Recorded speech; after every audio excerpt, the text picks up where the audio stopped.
a gente pode acreditar em um monte de coisa, né? O estoicismo, por exemplo, é uma coisa que ficou muito popular, né? Ryan Holiday fez um serviço enorme para a gente trazer esse estoicismo pro dia a dia. E muitas pessoas leem, né? Pô, legal, premeditatio malorum, né? Vamos ali prever as coisas ruins do dia a dia. Mas não faz. Sim. E quando pensa, fica aflito. Ou, né, memento mori. E aí, quando alguém fala de que vai morrer e tal, fica em choque. Mas, na verdade, não tá colocando a ação aonde o pensamento gosta, né? Show. Verdade. Então, eu comecei a fazer isso, finalmente. E aí, eu comecei bem aos poucos. Comecei a chegar em casa, ligar a TV e falar, não, tá, eu vou dormir. Essa sensação é desconfortável, mas eu vou dormir porque eu quero acordar meia hora antes pra, tipo, sair lá fora na varanda, respirar um ar, sabe, me alongar, fazer alguma coisa. Ou, em vez de ficar vendo vídeo do YouTube durante o meu almoço, eu vou treinar. Nem que seja 20 minutos, vou treinar na hora do almoço. Então eu comecei a fazer essas coisinhas. E quanto mais eu fazia essas coisas, e aí testando várias técnicas e lendo o máximo possível, né? E colocando o meu trabalho onde a minha mente estava, eu comecei a realmente entender a importância de várias coisas para nutrir uma vida saudável, leve, um bem-estar, um humor equilibrado. Né? E a alavanca principal para mim, porque o meu interesse estava lá, primeiro, era a comida, era a nutrição. Então eu comecei a entender, comecei a explorar e entender diferentes padrões alimentares, e não só o que você come, né? Porque eu ainda acho que o básico é o melhor, mas como você come, né? Que horas você come.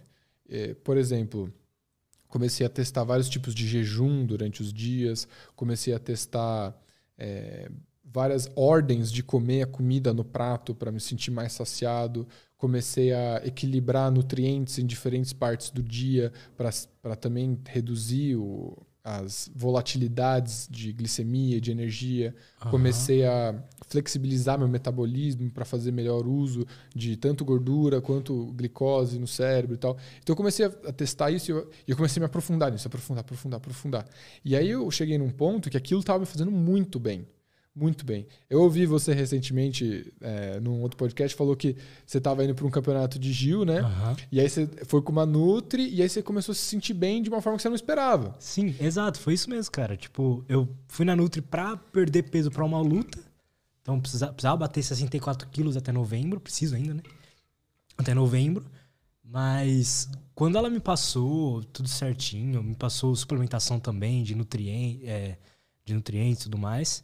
Cara, é bizarro como a energia oscila muito menos, a motivação, tudo melhorou. Pois é. E só sentindo na pele que você começa a evangelizar isso, né? Tipo assim, Eu não dava valor, assim, tanto pra alimentação. Pra mim era o quê? Saúde, sono e atividade física já é top. Mas quando eu pus alimentação, caramba, cara. A alimentação, às vezes, fica aquela coisa, né? Emagrece, engorda. É só isso, né? E não é. Não é. Pensa o seguinte... Desde que você é um feto que se alimentou da comida que a sua mãe comia, desde esse momento que você nasceu, a partir daquele momento, tudo que você ingeriu construiu tudo que você é. Literalmente. Tipo, lei da conservação de massa. Todos os seus músculos, todo o seu cabelo, toda a sua pele, todos os seus ossos são produtos derivados dos alimentos que você ingeriu e metabolizou. Então, literalmente você é o que você come. Né? Literalmente. Essa frase é uma frase literal. Não tem outra, é conservação de massa. Tipo, não tem nada externo que foi lá e colou em você e te fez. Né? Inclusive o seu cérebro. Então, o seu cérebro ele é feito de componentes da alimentação que você está tendo. Só que é muito mais complicado que isso. Porque não é só que o seu cérebro é construído a partir da sua alimentação. Ele funciona a partir da sua alimentação. Eu sei que você já ouviu isso antes, mas talvez você não tenha ouvido. Que o seu cérebro, por mais que ele pese só 2% do seu corpo, ele consome 20 a 25% de todas as calorias e todo o oxigênio do seu corpo todos os dias. Então, ele é um órgão muito caro e muito complexo para o seu sistema. E se você não está alimentando ele direito, se você não está fazendo tudo que ele precisa para funcionar direito, você não está funcionando na sua máxima capacidade. A sua execução na vida, como você está se sentindo na vida, não está otimizado. Né? E você não pode, assim... se perguntar, nossa, por que hoje eu tô mais ansioso? Por que hoje eu tô mais desfocado se antes você ainda não ajustou nem quanto de água você bebe, o que você tá comendo, né, cara? Você deveria se perguntar, só que o pulo que as pessoas não fazem é: estou ansioso, né? Vou ver a minha vida social. É isso. Vou ver, sei lá, o meu trabalho, principalmente, né? As pessoas têm esse impulso de ver isso. Agora, vou ver o que eu estou comendo?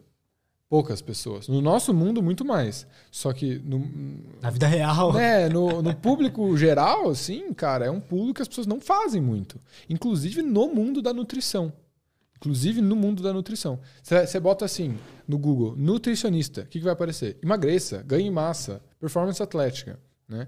E não é à toa, porque essa é uma das maiores dores e um dos maiores desejos das pessoas. Só que essa alavanca da nutrição para o cérebro foi uma coisa que despertou em mim um pulo que eu não estava esperando.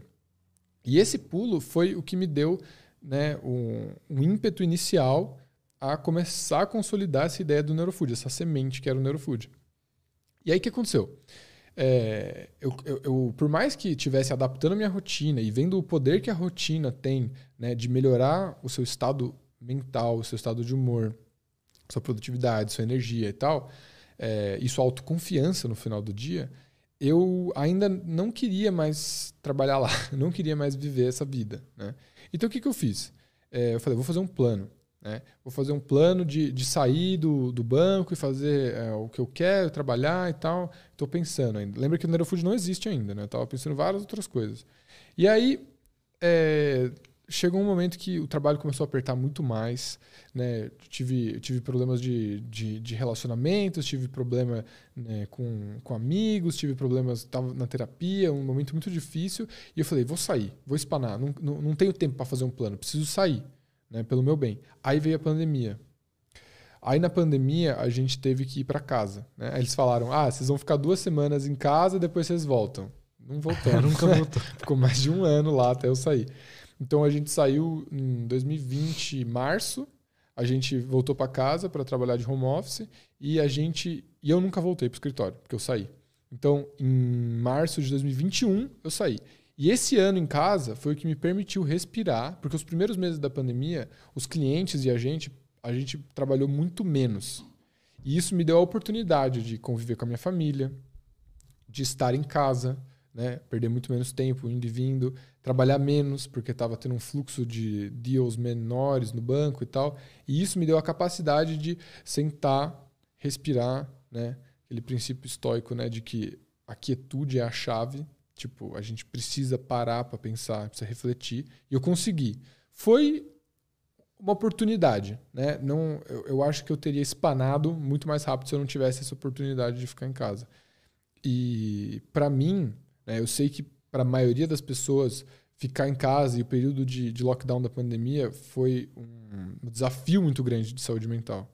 Para mim, na verdade, foi uma oportunidade. Né? E eu me sinto muito privilegiado, muito grato por isso, porque eu pude ter esse momento. Né? E aí foi isso que me permitiu decidir. Tá, eu só vou sair no próximo ano, depois de receber o próximo bônus. Né? Porque tem essa jogada também. Né? E aí eu fiquei, e durante esse tempo, como eu não estava no banco, eu não precisava ficar aparecendo, eu estava trabalhando no Neurofood em paralelo. Todo momento que eu tinha vago, né, todo dia que eu tinha vago, eu estava trabalhando no Neurofood. Eu estava lendo, eu estava entendendo o que eu queria colocar, eu estava testando as coisas em mim. Então, durante esse período de pandemia, eu fiz umas loucuras muito engraçadas. Assim. Eu testei dieta cetogênica, eu testei dieta vegana. E não é que eu testei 5 dias, eu testei 45 dias cada uma. Né? Fiquei 45 dias fazendo dieta cetogênica, fiquei 45 dias fazendo dieta paleolítica, fiquei 45 dias fazendo dieta vegana, estrita mesmo, assim. Fiz vários tipos de jejum intermitente. Teve uma vez que eu fiquei 72 horas em jejum. Caramba. Né? Então eu fiz várias experiências comigo mesmo e li muito, li coisas conflitantes, né? Li artigos porque tem isso a nutrição também, né? Tem esses campos, né? Da onde que está a verdade absoluta sobre a saúde. A pessoa que não come nenhum carboidrato, a pessoa que não come nenhum alimento de origem animal. E aí, navegar isso é um desafio em si. Né? Já navegar isso já é um desafio em si. Verdade. Então, eu fiquei navegando isso, entendendo e tal, e vendo as coisas também que eram fundamentais, o sono, a respiração, o exercício físico, a saúde emocional, tentando compreender tudo isso. E eu falei, tá, eu não vou conseguir compreender tudo isso no começo, então eu vou compreender a nutrição, que é a coisa que mais me entusiasma, e vou me aprofundar nisso. Né? Entrei numa pós de nutrição, comportamento alimentar, e aí comecei a me aprofundar, até que o neurofood, porque nunca está pronto, né? Você nunca tem a hora certa de começar. Então aí eu comecei, falei, vou começar. Pum, lancei o neurofood, me demiti em março, lancei o neurofood em maio. E aí o neurofood começou a ganhar vida própria. E o que eu quero dizer com ganhar vida própria? O neurofood ele começou a ter feedback do mundo externo. Porque quando você está só idealizando uma coisa, né, você é seu único mecanismo de feedback. E você é N de 1.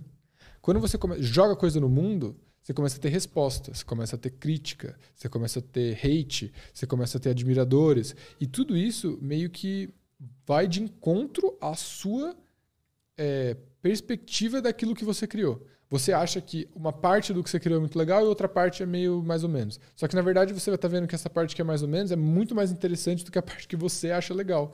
Então, isso foi muito legal. E eu fui desenvolvendo isso ao longo do tempo. Por isso que hoje o Neurofood ele trata muito mais da questão da rotina como um todo, do seu estilo de vida como um todo, usando diversas alavancas baseadas na neurociência, inclusive a alimentação, e a alimentação continua sendo a maior alavanca, porque é onde eu estudei por mais tempo e tenho mais confiança, só que o básico, bem feito, é a maior alavanca. Né? Então é você comer de forma equilibrada, você dormir direito, você se exercitar e você ter uma saúde emocional boa. Então é isso que o Neurofood trata hoje, é daí que veio. Né? Então, fechando esse arco aqui, é daí que veio o Neurofood, basicamente.